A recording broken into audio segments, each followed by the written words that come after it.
Oh, there was a beautiful line. There were so many wonderful lines, but I think it was the journalist Sebastiana who said, yeah, that this is a story where heroes are not heroes. For you, who is the hero or the not hero of?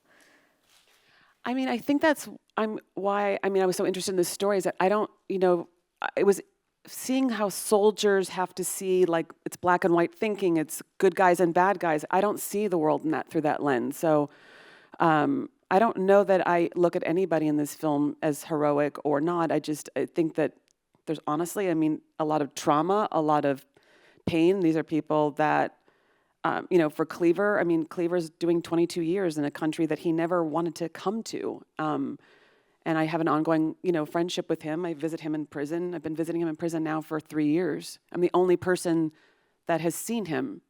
He doesn't have any his family's not allowed to come here. Yeah. Yeah, this film is, I'm so excited to get questions about it, but it's very personal for me because I feel very responsible for the people in it.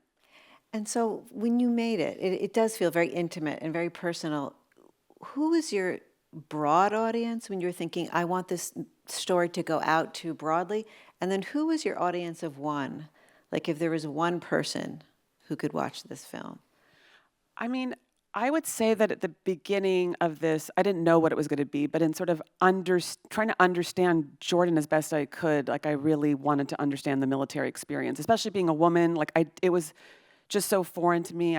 I read Susan Sontag's book about reporting on war, and war is a male thing. It really felt like I was very aware of gender in making this film and sort of trying to understand this male psyche of like wanting and like what it is to kill and how do you come back from that, and that's so for me, the audience for me, I'm hoping that if you're Venezuelan, it means one thing. If you're a military parent or a child, or if you've served, that this movie has some other layer for you. And if you've been incarcerated, like I'm hoping that it's layered enough that there's something there for many people, not any one person.